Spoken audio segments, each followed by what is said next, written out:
আসসালামু আলাইকুম ভিউয়ার্স, আপনারা দেখছেন আমার চ্যানেল দ্য উইলিং রোভার। আজকে আমরা একটু ডিফারেন্ট একটা ভিডিও নিয়ে এসেছি। আজকের ভিডিওটার টপিক হচ্ছে কি কি লস চেঞ্জ করলে আমাদের ড্রাইভিং স্টাইল আরো বেশি বেটার হবে। দেখেন, এখন রিকোয়েস্ট করে করে সবভাবেই তো আমাদের ট্রাই করা হয়ে গিয়েছে, কিন্তু আমাদের ড্রাইভিং স্টাইলের কোনো ইমপ্রুভমেন্ট আসতেছে না। সেটা ঢাকায় বলেন, ঢাকার বাইরে বলেন, আমরা ইউজুয়ালি দেখি অনেক বেশি মানুষ পার মান্থ আমাদের দেশে মানে অ্যাক্সিডেন্টসে মারা যাচ্ছে, যেটা আমাদের কোভিডের টাইমেও যে নাম্বার ছিল না তার চেয়েও বেশি নাম্বার আমাদের কিন্তু অ্যাক্সিডেন্টের কারণেই মারা যায় বাংলাদেশে। আরেকটা জিনিস হচ্ছে, আমরা পারবো না এরকম কোনো কথা নাই। ক্যান্টনমেন্টে যেহেতু আমরাই ঠিকভাবে গাড়ি চালাচ্ছি, তাই না? বা ধরেন আমরা হয়তো বা ভয়টাতেই আমাদের একমাত্র কাজ হয়, যার কারণেই ল ছাড়া আমাদের ড্রাইভিং স্টাইল ইমপ্রুভ করাটা টাফ হয়ে যাবে। তো প্রথম যে জিনিসটা আমাদের করা উচিত এখন, যেটা আমি চিন্তা করি যে ল দিয়ে আনলে আমাদের জন্য বেটার হবে, যে দেখেন, আপনি একটা রিক্সাওয়ালাকে রং ওয়ে কী জিনিস আপনি বুঝাতে পারবেন না। ওর মাথায় ওই সেন্সটাই নেই, ওর মাথায় ওই আইডিয়াটা নাই যে তার ভুলটা কোথায় হচ্ছে। তো এই কারণে যেটা করা লাগবে সেটা হচ্ছে যে creation of a dangerous situation. মানে ধরেন যে আপনি এমন কোন কোথাও আছেন যেখানে আপনাকে কেউ এক্সপেক্ট করতেছে না, যেখানে আপনার থাকার কথা না, আপনি সেখানে থাকার কারণে আরেকজন মানুষের একটা প্রবলেম ক্রিয়েট করলেন। এই জিনিসটার অ্যারাউন্ড একটা ল ক্রিয়েট করা উচিত, যেটার মধ্যে দুই তিনটা অপশন রাখা উচিত আমার কাছে মনে হয়। যেমন যে ধরেন, যে রং ওয়ে দিয়ে আসবে তার গায়ে যদি কেউ হিট করে রাইট ওয়ে দিয়ে এসে, বা তার যদি কোনো ক্ষতি হয় রাইট ওয়ে দিয়ে আসা গাড়ির কারণে, তাহলে তাকে কোনো জরিমানা কারো দেওয়া লাগবে না। এটাতে যেটা হবে যে কেউ রং ওয়ে দিয়ে যাওয়ার আগে চিন্তা করবে, কেউ যদি ফাইজলাম করে এসে লাগাই দেয় তখন তো একটা প্রবলেম হয়ে যাবে, বা এই ধরনের চিন্তা ভাবনা মানুষ শুরু করে দিবে। তো এটা আমাদের করা অনেক দরকার এখন right now, because wrong way handle করা আমাদের পক্ষে পসিবলই হচ্ছে না। আর এই ল দিয়ে শুধু রং ওয়ে না, হঠাৎ ডিসিশন নেওয়া বা অন্য কোথাও হঠাৎ দাঁড়ায় যাওয়া, এই ধরনের সব কিছুকে আমরা কন্ট্রোল করতে পারবো। আরও যদি আপনার হার্শ, মানে আমরা যদি বলি যে না ফার্স্টের দিকে একটু হার্শ না হলে হবে না আসলেই, তাহলে যদি আরও হার্শ চিন্তা করি তাহলে আমাদের এটাও করা যায়, যে রং ওয়ে দিয়ে আসছে তার গায়ে হিট করার কারণে যে রাইট ওয়ে দিয়ে আসছে, মানে তার ক্ষতিপূরণের ডাবল যে রং ওয়ে দিয়ে আসছে তাকে দেওয়া লাগবে। যে রং ওয়েতে আসছে তার জন্য পানিশমেন্ট অনেক বেশি হওয়া উচিত আমাদের দেশে, বিকজ আমরা চিন্তা করি যে সময় বাঁচানো বা ভুল অথরিটি, বিকজ ওরা ইউটার্ন দিয়ে রাখছে ভুল জায়গায়। এটা না, প্রতিটা ইউটার্ন ঢাকা শহরে খুব চিন্তা ভাবনা করে দেওয়া আছে এখন। দেখেন, আপনারা বলবেন যে অনেকে এই যে মানুষ, সাধারণ মানুষের উপর চাপায় দেওয়া, বাট এটা না। আপনি যখন আপনার সিএনজিটা যখন রং ওয়ে দিয়ে যাচ্ছে, তাকে বন্ধ না করতে বলে, তাকে দাঁড়াতে না বলাটা কিন্তু আপনারও একটা অপরাধ। কারণ আপনি তখন পার্টি টু দ্য ক্রাইম হয়ে গেলেন। আপনিও তখন একটা, আপনি অমিশনের কারণে আপনি কিছু বলতেছেন না, সেই কারণে আপনিও কিন্তু একটা ফল্টে পড়ে গেলেন, যে আপনি আর আপনারও কিন্তু ভুলটা আছে ওখানে। কারণ তাকে তো আপনি রং ওয়ে দিয়ে যাওয়ার ভাড়া দিচ্ছেন না, তাকে আপনি রাইট ওয়ে দিয়ে যাওয়ারই ভাড়া দিচ্ছেন। আর এই লটা যদি ইন্ট্রোডিউস করা হয় যে যখন রেকার বিলটা ধরবে, হাফ টাকা প্যাসেঞ্জার থেকে নেওয়া হবে, সেটা যে কোনো কিছু হোক, অটো হোক বা কোনো কিছু হোক, কারণ আপনি বসে থেকেও কেন তাকে পারমিশন দিলেন যে সে রং ওয়ে দিয়ে আসবে। এই ব্যাপারটা যখন হবে তখন হবে যে আপনার কাছে একটা কথা থাকবে রিক্সাওয়ালাকে বা ধরেন সিএনজিওয়ালাকে বলার, যে না মামা, ধরলে পরে আমারও টাকা যাবে, আমি পারবো না এটা অ্যাকসেপ্ট করতে, তুমি রাইট ওয়ে দিয়ে ঘুরে যাও। সো এটার জন্যই এই লটাও আমাদের রিইন্ট্রোডিউস এবং অ্যাড করা উচিত, যে যখন কেউ রং ওয়ে দিয়ে আসবে তাকে যদি ধরা হয়, রেকার বিল তো হবেই, এবং রেকার বিলের হাফ প্যাসেঞ্জার দিবে। নেক্সট যে ইমপ্লিমেন্টেশনটার কথা আমি বলছি সেটা হচ্ছে যে ইন্ট্রোডিউসিং ইয়েলো জোন।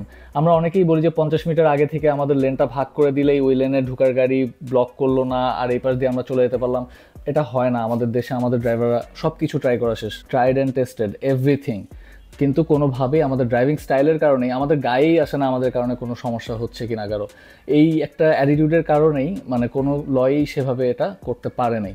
সো এই ক্ষেত্রে যেটা করা লাগবে সেটা হচ্ছে ইয়েলো জোন একটু ইন্ট্রোডিউস করে দেওয়া, যে আমাদের কোনো আলাদা ব্যানার থাকবে না, কোনো আলাদা ধরেন ডিভাইডার থাকবে না, কারণ আমাদের সম্ভব হয় না, আমাদের রাস্তাই অত বড় না যে আপনি 50 মিটার একটা ডিভাইডার একটা লেনের জন্য বা একটা সামনের রাইট টার্নের জন্য আগে থেকে দিয়ে দিবেন। আমাদের ওটা অবস্থাই নেই, আমাদের রাস্তাটাই অত বেশি ওয়াইড না, বা দেখা যাবে পিছে কোনো ইউটার্ন আছে বা কোনো একটা ঝামেলা আছে যেটাতে বেশি জায়গা লাগবে, সো এই গাড়িগুলো এই দিক দিয়ে ব্লক করে রাখে, ওই গাড়িগুলো ওই দিক দিয়ে ব্লক করে রাখে। সো এটা পসিবল না। আমাদের এই ক্ষেত্রে যেটা করতে হবে সেটা হচ্ছে যে একটা ইয়েলো জোন থাকলো, উপরে ভিডিও ক্যামেরা থাকলো, ইয়েলো জোনের বাইরে থেকে আপনি কাট করে ভিতরে ঢুকে ডানের লেনে যেতে পারবেন না। এটার কারণে প্রথমে এখন যেটা করতে হবে সেটা হচ্ছে যে ওই স্টুডেন্ট বা আমাদের স্কাউট লিডারদের যেটা করতে হবে, আগে আমরা যেটা দেখতাম যে গুলশান বনানীতে সকালবেলা আপনি যদি 2টা লেন ছেড়ে, রাইট লেনে যাওয়ার 2 লেন ছেড়ে যদি আপনি এই পাশে চলে যান, ওই দিক থেকে যেতে চান, তখন সার্জেন্ট আপনাকে যেতে দিত না, ও আপনাকে সোজা পাঠিয়ে দিত। সো ওই কাজটা করতে হবে আমাদের স্টুডেন্টদের বা আমাদের যারা আমাদের ট্রাফিককে একটু হেল্প করতে পারবে তাদের, এটা আমি তাদের কাছে রিকোয়েস্ট করবো, এটা তাদের হেল্প লাগবে, এটা আসলে শুধুমাত্র ট্রাফিক দিয়ে পসিবল না, বিকজ অনেক বেশি গাড়ি থাকে আর এটা আসলে সম্ভব হয় না। প্রথম যখন ইন্ট্রোডিউস করবেন তখন আরও বেশি মানে হবে না। সো আপনি ইয়েলো জোনের ভিতরে থেকেই আপনাকে ডানে যেতে হবে, এর বাইরে থেকে আপনি ডানের লেনে ঢুকতে পারবেন না, এবং যদি ঢুকতে চান ওখান থেকে স্টুডেন্টরা বা যারা দাঁড়িয়ে থাকবে রাস্তায় তারা আপনাকে সোজা পাঠিয়ে দিবে। নেক্সট আমি একটা এক্সপিরিয়েন্সের কথা আগে বলবো, যে যখন আমার গাড়িটা আমি পেইন্ট করছিলাম, যখন পেইন্ট করে বের করছি, যখন আমি হঠাৎ করে সাডেনলি বাম্পার দিয়ে চালানোর অভ্যাস থেকে হঠাৎ করে বাম্পার নাই এমন একটা ফিলিংয়ে গিয়েছি, তখন আমি বুঝতে পারছি যে এই যে আমরা রাস্তায় একজনকে সাইড দিই না, ড্রাইভিংয়ের সময় একটু লিনিয়েন্ট হই না, ড্রাইভিংয়ের সময় একটু আন্ডারস্ট্যান্ডিং আমাদের কম থাকে, অন্যজনের ব্যাপারে আমরা কেয়ারটা কম করি, এই জিনিসটার আমার মনে হয় একটা রিজন হচ্ছে গাড়িতে ফ্রন্ট বাম্পার থাকা, যে স্টিলের বাম্পারগুলো আমরা লাগাই। আপনি যখনই বাম্পার ছাড়া কয়েকদিন ড্রাইভ করবেন, আমি যেমন পেইন্টের থেকে যখন গাড়িটা বের করছি, বাম্পার ছাড়া কয়েকদিন ড্রাইভ করার পরে আমি বুঝতে পারছি যে অ্যাকচুয়ালি তখন কনফিডেন্সটা কত কম থাকে এইসব কাজ করার ক্ষেত্রে। আর সেটাই হওয়া উচিত। আমাদের কারোই যখন ফ্রন্ট বাম্পার থাকবে না তখন মনে হয় না রিয়ার বাম্পারেরও বেশি একটা দরকার পড়বে, কিন্তু ইমিডিয়েটলি যেহেতু আপনি মানুষের এত বেশি লস করাইতে পারবেন না, ফ্রন্ট বাম্পার রাখা গাড়িতে ইল্লিগেল করে দেওয়া উচিত। এটা মানুষের বডির জন্য ভালো না, যখন আপনি ফ্রন্ট বাম্পার নিয়ে কোথাও ব্যাং করবেন আপনার নেকে একটা হিট পড়বে। গাড়ির প্লাস্টিক যে বাম্পারটা থাকে ইউজুয়ালি ওটা এমনভাবেই করা থাকে যে আপনার যদি গাড়িটা কোথাও হিটও খায়, আপনার উপরে ভিতরে যারা বসে আছে তাদের উপরে ইম্প্যাক্টটা যাতে একটা সার্টেন ওয়েতে পড়ে, সো ওইটা নষ্ট হয়, প্লাস সেন্সারগুলোর প্রবলেম হয়। ফ্রন্ট বাম্পার ইমিডিয়েটলি ইল্লিগেল ঘোষণা করে দেওয়া উচিত। দেখেন আমরা এখন হাওয়ায় বসে অনেক কথা বলতে পারি যে এই ল ইন্ট্রোডিউস করা উচিত, ওই ল ইন্ট্রোডিউস করা উচিত, ট্র্যাকিং, এটা সেটা, আমরা অনেক কিছু নিয়ে অনেক কথা বলেছি। আমাদের মাঝখান দিয়ে 3000 টাকা দিয়ে আমরা ডিজিটাল প্লেট লাগাইলাম, আই ডোন্ট নো ওয়াই, বা ওটার বেনিফিটস কী আসতেছে, ওইটা ইউজ করে কয়জন ক্রিমিনালকে আমরা আজ পর্যন্ত ধরেছি আমি জানি না। যাই হোক, জবাবদিহিতার তো আমাদের মানে এক্সপেকটেশনই আমরা অনেক আগে থেকে হারাই ফেলছি, সো এটা নিয়ে তার কথা বলে লাভই নেই। মানে এটা ফানি আমাদের দেশে যে আমরা বড় টায়ার লাগাইতে দিই না গাড়িতে। বড় টায়ার লাগাইতে দেওয়া অবশ্যই অ্যালাউড হওয়া উচিত, অ্যান্ড ফিটনেসে টায়ার চেক করা খুবই ইম্পর্ট্যান্ট। পাবলিক ট্রান্সপোর্টের জন্য তো অনেক বেশি অ্যাক্সিডেন্ট হওয়ার পিছনে যে টায়ারের অনেক বেশি একটা ইম্প্যাক্ট থাকে, এই জিনিসটার আইডিয়াটা আমাদের মধ্যে খুবই কম। আমি জানি যে ফিটনেসে পরে দেখা যাবে যে টায়ারের জন্য আরও 500 টাকা বেশি লাগবে, এরকম একটা কথা বলবে, এই সেই বলবে, করাপশন অনেক ওপেন হয়ে যেতে পারে, কিন্তু আমাদের হোপ না করা ছাড়া কোনো ওয়ে নাই। সো টায়ার প্রেফারেন্স রাখা উচিত যখন ফিটনেসে গাড়িটা যাবে, ফিটনেস রিনিউয়ালের জন্য গাড়িটা যাবে। টায়ার যদি 4-5 বছর পুরানো, 4 বছর বা 5 বছর যেটা গভর্নমেন্ট ঠিক করে, এর বেশি পুরানো যদি টায়ার হয়ে থাকে তাহলে ওই গাড়িটাকে টায়ারটা চেঞ্জ করে ফিটনেস নিয়ে যেতে হবে বিআরটিএ থেকে, that should be a rule.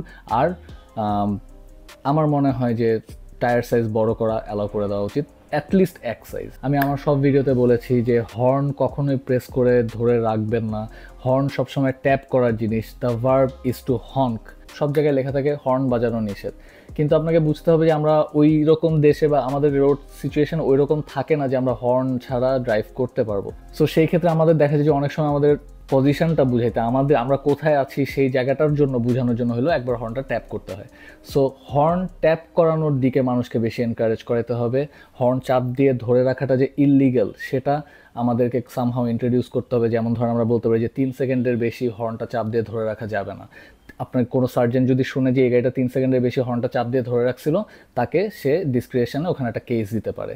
এরকম ধরনের ল যদি আমরা ওপেন করি তখন তো মানুষ অ্যাটলিস্ট ভয়টা হবে, আচ্ছা ঠিক আছে হর্ন চাপ দিয়ে ধরে রাখা যাবে না, 1 দিন 2 দিন 3 দিন 4 দিন, এরপরে কী হবে, ওর কাছে নিজেই ওটা একটা নয়েজ মনে হবে, নিজেই ওর কাছে মনে হবে যে সাউন্ড পলিউশন হর্ন চাপ দিয়ে ধরে রাখাটা।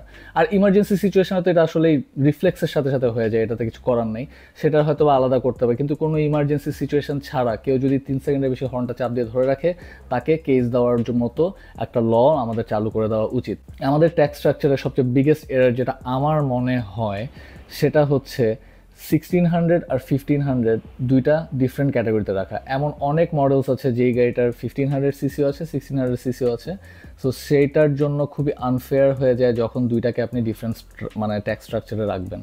এটা একদমই আনফেয়ার হয়ে যায় সেলারদের জন্য, বায়ারদের জন্য, যারা গাড়িটা ড্রাইভ করতেছে তাদের জন্য। So this should be change immediately. So viewers, আপনার যদি ভিডিওটা পছন্দ হয়ে থাকে অবশ্যই ভিডিওটাকে লাইক দিবেন, চ্যানেলটাকে সাবস্ক্রাইব করবেন। এই ভিডিওটা is very personal to me. এই ভিডিওটা আমি জাস্ট অনেক দিন ধরে আমার চিন্তা ছিল যে এই ভিডিওটা বানাবো, আরও অনেক কিছু আমি অ্যাকচুয়ালি আরও অনেক লজ অ্যাড করেছি, কিন্তু যেটা আসলে আমি বললাম না বিকজ যে আসলে ইমপ্র্যাকটিক্যাল হয়ে যায়। আমি যতটুকু প্র্যাকটিক্যালিটির মধ্যে কিছু একটা 2-4টা ল আমরা এদিক ওদিক করে যদি 2-4টা কথা বা 2-4টা রুলসও হোক, ল না হোক বা রুলসও হোক, যে নতুন কিছু রুলস আমরা ইন্ট্রোডিউস করছি, সেই ধরনেরও যদি কিছু করা যায় আমার মনে হয় আমাদের জন্য অনেক ভালো। আমাদের ড্রাইভিং স্টাইল চেঞ্জ করা ভেরি ভেরি ইম্পর্ট্যান্ট। সব জায়গায় যেই আমাদের দেশে ঘুরতে আসে সবার আগে আমাদের দেশে কথা বলে আপনাদের driving style is very bad. Driving style দিয়ে মানুষ আমাদেরকে যদি জাজ করতেই হয় তাহলে ওয়াই নট যে আমরা একটু বেটার করি, আমরা ড্রাইভিং স্টাইলটা ঠিক করি। এতগুলা লাইফ যাচ্ছে, এতগুলা সারা দিনই দেখা যাচ্ছে এদিকে ওদিকে মানুষ মারা যাচ্ছে। আমাদেরকে জাস্ট জানতে হবে, আমাদেরকে বেসিক রুলসগুলো, আমরা